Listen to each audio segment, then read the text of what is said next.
water for that point. I don't think the heat today will be an issue, but that's where we always have our heat exhaustion cases take place on the way up and down. So keep an eye on each other, whoever you're with, and as you continue up those upper switchbacks, eventually in the distance you'll see that Crypt Falls come into view, and the Crypt waterfall about 600 feet. Draining Crypt Lake, underground drainage. When you get to the lake, you won't see a river draining from Crypt. It goes underground through the cliffside, which is pretty cool. That's where the word comes from. Crypto, or crypt, comes from the Greek word kryptos, which means hidden, or like within the walls. So kind of a cool spot. When you see Crypt Falls, you know you're getting close. Eventually you'll reach that old Crypt Lake campground. It has been closed for a number of years, over 20 years, due to bear problems back in the 70s, 80s, but no issues with it now. But it's obvious what it is. There's some horse tie-up points. There's an old outhouse up there. If you want to use it, you're welcome to. I personally wouldn't go near an outhouse at this point in the summer, but they are there. There's one at the base as well. And once you get up to the campground, you've done the hard part of the hike. Now the enjoyable stuff lies ahead, the adventurous stuff. First things first, you'll cross another scree slide, base of the cliff. Beautiful cliff wall on your left side, looking straight up and down to the valley floor on your right. About 100 yards ahead of you, you'll see the trail come to an abrupt end. About an 11-foot high ladder coming out the side of the cliff wall. When you get there, just climb up the ladder, watch your head of course, and then you'll be looking into about a 60-foot long tunnel. For anyone over 6 feet tall, you'll take off your pack and do the reverse sideways duck crawl through that tunnel. If you don't know what that is, you'll figure it out when you get there. It's a little bit tight.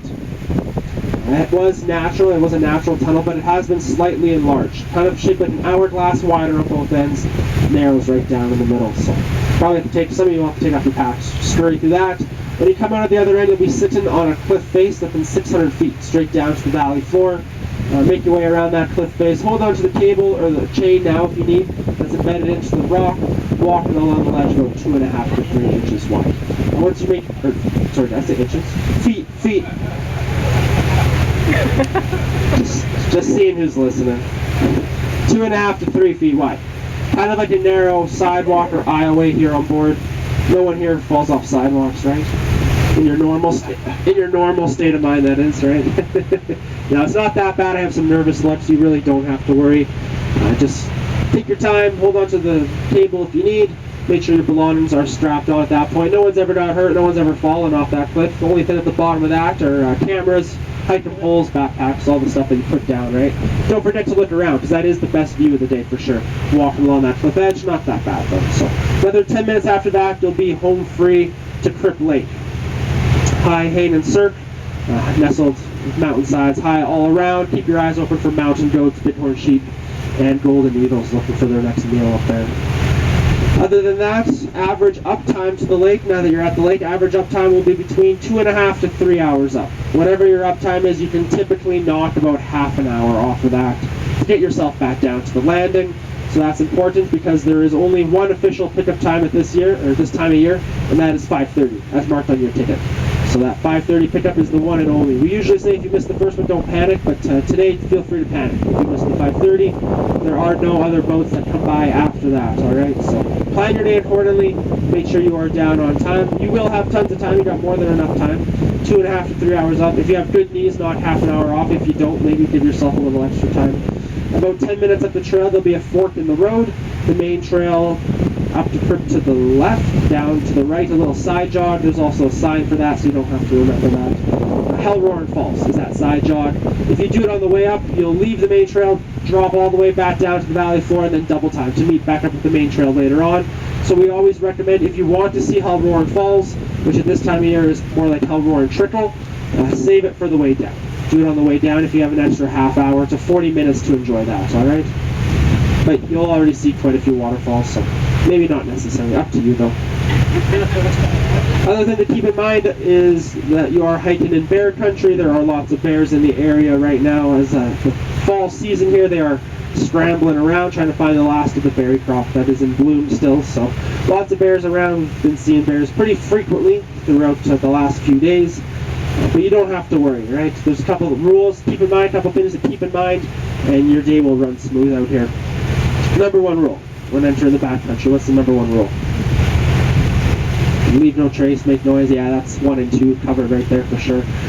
The number one rule we usually say is to make noise. Best way to make noise is to use the human voice. Let out a hoot or holler now and then. Sing songs if you can, or if you can't, it doesn't really matter. To be honest, in the backcountry, the bears out here particularly hate Taylor Swift, right? So keep that in mind.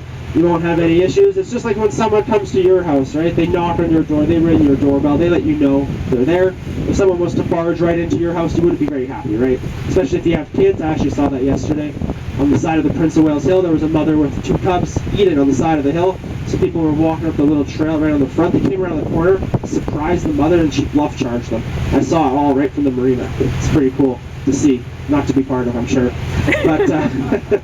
But, yeah, keep that in mind, right? Make noise, let these animals know you're coming. You are hiking by numerous creeks and streams and waterfalls, right? A lot of blind corners on the switchbacks, so definitely want to be making a little bit of extra noise. That doesn't mean everyone today has to be yelling and screaming, right, the whole way up. If you can hear people ahead of you and you can see people making noise, then you can probably hike in relative silence. But when you can no longer hear anyone or see anyone, then it's your turn to probably make the odd extra hoot or holler just to let these animals know you're in the area.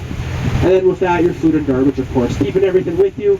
You'll notice this trail is one of the cleanest in the park. It's also one of the most used, and that's just because we get that chance to maybe talk to people that don't do as much hiking before. One of their first major hikes, so I'm sure most of you folks coming at this time of year, it's not really an issue. Everyone here understands that this is the best time to be here, right? So that's why you're here. But keep your food and garbage with you. Even the biodegradable things like the orange peels, apple cores, sunflower seeds, all that stuff.